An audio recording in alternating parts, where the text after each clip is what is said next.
आज हम भारतीय शासन अधिनियम 1935 पर चर्चा करेंगे। ये जो अधिनियम है, ये भारतीय शासन अधिनियम भारतीय राज्य व्यवस्था BA part second political science का सेकंड पेपर का टॉपिक है, जिस पर हम चर्चा कर रहे हैं।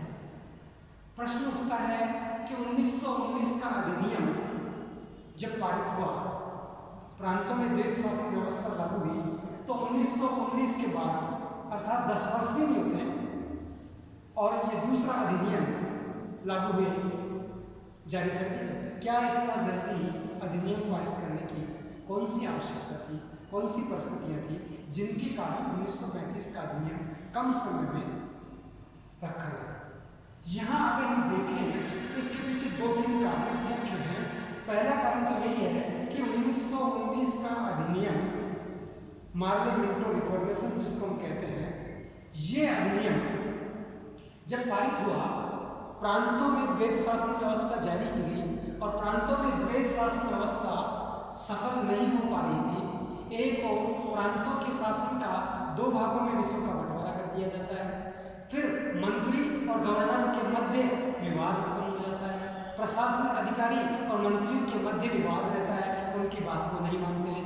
ऐसी स्थिति में ये अधिनियम पूर्णतया वास्तविक रूप में क्रियान्वित नहीं हो सका और नए भारतीय जन आकांक्षा की अभिपूर्ति कर पाए। ऐसी स्थिति में ये माना गया कि 1919 का अधिनियम भारतीय जनता के असंतोष को दूर करने में असफल रहा, अर्थात जनता को संतुष्ट नहीं कर पाए, अर्थात जनता अपनी आवश्यकताओं की पूर्ति इस अधिनियम से प्राप्त नहीं कर सकी। इसलिए जनता का विश्वास इस अधिनियम में बना रहा और इस अधिनियम को सही रूप में क्रियान्वित भी नहीं किया गया, क्योंकि कांग्रेस ने इसका विरोध किया, मुस्लिम लीग ने इसका विरोध किया और बाद में जब कांग्रेस का ही एक पार्ट बनकर स्वराज्य दल बना जो विधानसभा में गया, उसने भी अड़ंगा नीति आरंभ कर दी कि जिसके माध्यम से वहां जाकर के भी इसे असफल कर दे। तो इसकी सफलता के लिए जन विश्वास ही नहीं था, इसलिए भी ये अधिनियम असफल रहा और इस अधिनियम की असफलता के परिणाम स्वरूप भारतीय जनता को संतुष्ट करने के लिए राजनीतिक परिवेश जो है वो बदल जाता है। क्योंकि 1919 से 1935 के बीच का जो राजनीतिक परिवेश है वो भारत का एक परिवर्तित परिवेश है, जिसमें महात्मा गांधी का प्रवेश होता है, असहयोग आंदोलन आरंभ होता है, विश्व युद्ध की समाप्ति के पश्चात जो कि भारतीयों ने बहुत मदद की थी, उसके बाद भी उनकी आकांक्षाओं के अनुरूप उन्हें कोई सुधार नहीं दिए जाते हैं। हड़तालें और असहयोग आंदोलन के विरुद्ध रोलेट एक्ट पारित होता है, रोलेट एक्ट पारित होता है, पंजाब में जलियांवाला बाग हत्याकांड होता है। इस प्रकार से उधर मुस्लिम लीग और कांग्रेस में एकीकरण हो जाता है। तो इन सारी परिस्थितियों को देखते हुए पूरा देश हिंदू मुस्लिम एकता हो जाती है और मुस्लिम जनता को भी असंतुष्ट कर पाते हैं ब्रिटिश साम्राज्य। उनको जो वचन दिया था युद्ध में कि तुर्की के साम्राज्य के साथ कुछ भी नहीं किया जाएगा, जबकि उसकी सत्ता को हटा दिया जाता है, शासन का जो है उसको पृथक कर दिया जाता है, क्षेत्र के स्तर को बांट दिया जाता है सेवरेती संधि के द्वारा। तो ऐसी स्थिति में हिंदू और मुस्लिम दोनों जनता देश की असंतुष्ट है। 1919 का अधिनियम असंतुष्ट कर पाया है, भारतीय राजनीति में नए प्रयोग गांधीवादी हो रहे हैं। तो परिणाम ऐसा निकलता है कि भारत का जो राजनीतिक परिवेश है वो भी 1919 के अधिनियम की सफलता के अनुकूल नहीं था और अधिनियम ने भी जन आकांक्षाओं की पूर्ति नहीं की। इसलिए ये अधिनियम असफल रहा और इसी अधिनियम की एक धारा में लिखा गया था कि 10 वर्ष के पश्चात एक जांच कमीशन बिठाया जाएगा और वो ये रिपोर्ट देगा कि ये अधिनियम सफल रहा या असफल रहा, इसमें कुछ संशोधन करने या नहीं करने। इस अधिनियम के बारे में जांच करेगा और अपनी रिपोर्ट प्रस्तावित करके देगा। उस रिपोर्ट के आधार पर नूतन निर्माण या सुधार के कार्य रखे जाएंगे। इसीलिए 1927 में अर्थात 2 वर्ष पहले ही साइमन कमीशन का गठन कर दिया गया, जो भारतीयों को संतुष्ट नहीं कर सका। साइमन कमीशन ने एक और नई कार्य किया। साइमन कमीशन में 7 सदस्यीय आयोग बनाया गया जॉनसन साइमन की अध्यक्षता में, और उन 7 सदस्यों में भारतीय सदस्य कोई भी नहीं था। इसलिए भारतीयों ने यह कहा कि ये सदस्य जो रिपोर्ट देगा भारत की न भाषा को समझता है, न भारत की जनता की जन भावनाओं को समझता है, न भारतीय प्रतिनिधि इसमें कोई है। ऐसी स्थिति में इसकी रिपोर्ट हमारे अनुकूल नहीं आ सकती, भारत के हित में नहीं आ सकती। इसलिए पूरे देश में साइमन कमीशन का विरोध किया गया, साइमन गो बैक के नारे लगाए गए और साइमन गो बैक के नारों के साथ उसे काले झंडे दिखाए गए और हर जगह साइमन कमीशन का विरोध हुआ और उस विरोध के परिणाम स्वरूप लाला लाजपत राय पर लाठियों का प्रहार हुआ, जिससे उनका अंत हो जाता है और देश का आंदोलन तीव्र गति से बढ़ता है। फिर अगर हम देखें तो द्वैध शासन व्यवस्था कैसे होता, 1919 के अधिनियम में प्रांतों में द्वैध शासन दिया गया और वो द्वैध शासन ऐसा होगा, ऐसा जनता ही नहीं करी, साइमन कमीशन जो बैठा उस कमीशन की रिपोर्ट में कहा गया कि द्वैध शासन व्यवस्था पूर्णतः असफल रही है, इससे भी प्रमाणित हो गया। तो फिर आगे की स्थिति हुई कि भारत की समस्याओं का समाधान करने के लिए एक सर्वदलीय गोलमेज सम्मेलन बुलाया जाना चाहिए ब्रिटेन में और वो गोलमेज सम्मेलन आरंभ कर दिया गया 1930 में और कांग्रेस ने, जो भारत का सबसे बड़ा राजनीतिक दल था, सबसे ज्यादा जनता का प्रतिनिधित्व करता था, उसने उसका बहिष्कार किया। गोलमेज सम्मेलन, प्रथम गोलमेज सम्मेलन में उपस्थित नहीं हुए। उसके बाद गांधी इरविन समझौता हुआ और द्वितीय गोलमेज सम्मेलन में गांधी ने वहां प्रवेश पाया। द्वितीय गोलमेज सम्मेलन में गांधी लंदन गए, परंतु वहां भी जन आकांक्षाओं की पूर्ति नहीं हो सकी, बल्कि विभिन्न दलों के लोगों को, मुस्लिम लीग का, अम्बेडकर जैसे जो है अल्पसंख्यकों के नेता के रूप में वहां बैठे और गांधी को एक प्रकार से एक क्षत्र राष्ट्रीय नेतृत्व के रूप में नहीं मानने का उन्होंने किया। कठोरता के परिणाम स्वरूप ये गोलमेज सम्मेलन गांधी को अपनी आकांक्षाओं के अनुरूप संतुष्ट नहीं कर सका। 1932 में फिर तीसरा तृतीय गोलमेज सम्मेलन हुआ, जिसमें कांग्रेस ने सदस्यता के रूप में वहाँ सहयोग नहीं किया, कांग्रेस में गई। उसके पश्चात जो पारित किया गया, वो जो रिपोर्ट आई वो सांप्रदायिक पंचांग के नाम से रिपोर्ट आई, अर्थात एक और संप्रदाय के आधार पर निर्वाचनिक व्यवस्था को समाप्त की जानी चाहिए थी, उसके स्थान पर निर्वाचनिक व्यवस्था को बढ़ा दिया गया। अल्पसंख्यकों को संतुष्ट करने के नाम पर हिंदू मुस्लिम को पहले भड़काया गया, विभाजित किया गया, सिखों को विभाजित किया गया, मजदूरों को विभाजित किया गया, दलितों को विभाजित कर दिया गया। इस प्रकार से ये पंचांग सांप्रदायिक पंचांग का सांप्रदायिक भावना का बल करता है और इसी आधार पर अम्बेडकर और महात्मा गांधी ने आमरण अनशन किया इस पंचांग का विरोध करने के लिए। फिर गांधी और अम्बेडकर में पूना पैक्ट हुआ, जिसके पश्चात जाकर ये एकता की बात देश में कायम हुई, नहीं तो देश विभाजन के सारे बीज इसमें डले हुए थे। 1933 में भावी सुधार के लिए श्वेत पत्र प्रकाशित हुआ और उस श्वेत पत्र के आधार पर 1935 में भारतीय शासन अधिनियम किया गया। इस प्रकार इस पृष्ठभूमि अर्थात राजनीतिक पृष्ठभूमि और विभिन्न प्रकार के कारणों के मद्देनजर 1935 का अधिनियम भारतीय जनता को सुधार के नाम पर एक विस्तृत अधिनियम दिया गया। इस अधिनियम की संक्षेप में हम विशेषताओं पर चर्चा करें तो पहली विशेषता इसकी विस्तृत अधिनियम था।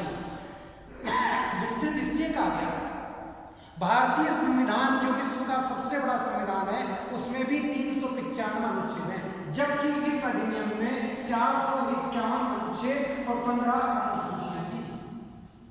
इसलिए ये जो अधिनियम है बहुत बड़ा अधिनियम था। अब तक ब्रिटिश सरकार ने जो 1919 का अधिनियम हो या 1935 9 का अधिनियम हो या उससे पहले के अधिनियम, सारे अधिनियम संक्षिप्त थे। ये सबसे बड़ा अधिनियम था जिसमें 451 अनुच्छेद दिए और 15 अनुसूचियां दी और इसके साथ इसमें ये और किया गया कि जो विपरीत हित थे उन हितों में सामंजस्य और समायोजन का प्रयास भी इस अधिनियम ने किया। परंतु ये जब विपरीत हैं, विरोधी हैं, लेकिन जब विरोधी हितों को टकराओगे, विरोधी हितों को जोड़ोगे तो ये जटिलता अवश्य भावी हो जाएगी। हर व्यक्ति को संतुष्ट नहीं किया जा सकता, हर वर्ग को संतुष्ट नहीं किया जा सकता और एक को संतुष्ट करने से दूसरे की होगी, इसलिए ये अभिलेख जटिल अभिलेख हो गया। अब अगर हम बात करें तो विपरीत किसके हित थे, कौन सी विपरीत विचारधाराएं थी जिनका ये समायोजन करने की बात करते हैं। पहली बात तो ये थी स्वयं ब्रिटेन का साम्राज्य, ब्रिटिश राष्ट्र जो है वो स्वयं भारत में साम्राज्य का विस्तारवादी था और भारत में व्यापारी के देश में आकर के प्रशासन का अधिग्रहण कर लेता, अपने अधिकार क्षेत्र में ले लेता है और उसके पश्चात भी ब्रिटेन का साम्राज्य एक उपनिवेश के रूप में भारत को बनाए रखता है और भारत में से अपना साम्राज्य खत्म नहीं करना चाहता। तो ब्रिटेन के हित की पूर्ति अधिनियम करे तो ये भी एक थी और भारतीय जनता जो है वो स्वतंत्रता चाहती थी। तो दोनों विरोधी हितों ने एक और स्वतंत्रता की बात कर रहे हैं कि हमको स्वतंत्र करो और दूसरे कहते हैं हमारा साम्राज्य कैसे खंडित करते हैं, स्वतंत्र नहीं कर सकते। तो दोनों विपरीत विचार हैं। तीसरी ओर अगर हम देखें तो देश में अल्पसंख्यक जनता है जिसमें अल्पसंख्यक मुस्लिम कहते हैं हम बहुसंख्यक नहीं है, सिख बात है जो दलित कहते हैं हम बहुसंख्यक नहीं है। तो ऐसी स्थिति में अल्पसंख्यक जनता जो है उनके हितों की पूर्ति करने का भी प्रयास कर रहे हो और उनके हितों की पूर्ति के लिए जातिगत और धर्मगत आधारों को मिलाया जा रहा है। तो ये भी एक विपरीत विचार है।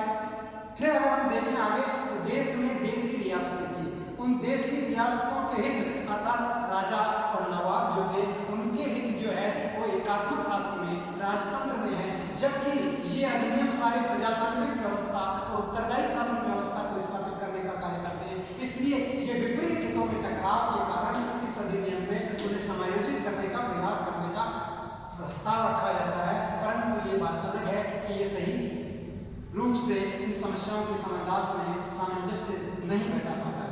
फिर कहें तो ये प्रस्तावना रहित अधिनियम इसकी विशेषता है, क्योंकि प्रस्तावना क्या होती है? प्रस्तावना के अंतर्गत जो भी आप कार्य करते हैं, जो भी आप प्रस्ताव देते हैं, जो भी अधिनियम देते हैं, उसके क्या उद्देश्य है, उसमें कौन कौन से प्रस्ताव दिए गए हैं, उसकी नीति क्या होगी, उसके बारे में लिखा जाता है। जैसे 1919 के अधिनियम में लिखा था भारत को उपनिवेशिक स्वराज्य दिया जा रहा है, क्रमिक रूप से सुधार दिया जा रहा है। इसमें नहीं कहा गया, इसमें 1919 के अधिनियम की प्रस्तावना रख दी गई। इससे ये और भारतीयों में संदेह हो गया कि ब्रिटिश सरकार भारत को स्वतंत्र करना नहीं चाहती है, बल्कि 1919 के अधिनियम की तरह केवल मात्र होम रूल देना चाहती है, जबकि भारतीय पूर्ण स्वतंत्रता की मांग कर चुकी है। तो ऐसी स्थिति में ये प्रस्तावना रहित अधिनियम है। और अगर प्रस्तावना देखें तो 1919 की प्रस्तावना जनता में अविश्वास ही उत्पन्न करती है और ये बताती है कि सरकार की नीति भारत को स्वतंत्र करने के लिए, सरकार का उद्देश्य अपने हितों की पूर्ति करना है, जन विकास के प्रस्ताव नहीं। फिर अगर हम विशेषता देखें तो ये अधिनियम प्रांतों का पुनर्गठन करता है। 2 नए प्रांत बना दिए जाते हैं, उड़ीसा और सिंध। तीसरी स्थिति भारत से बर्मा को पृथक कर दिया जाता है। चौथी ओर देखें हम तो बरार पर जो निजाम की संप्रभुता थी उसको कायम कर दिया जाता है और प्रशासनिक क्षेत्र से उसे बदल दिया जाता है। अदन जो है उससे भारतीय नियंत्रण से मुक्त करके इसे गृह मंत्रालय के अधीन कर दिया जाता है। इस प्रकार से प्रांतों के पुनर्गठन की रचना इस अधिनियम से प्रारंभ होती है, प्रारंभ हो जाती है। फिर अखिल भारतीय संघ की स्थापना।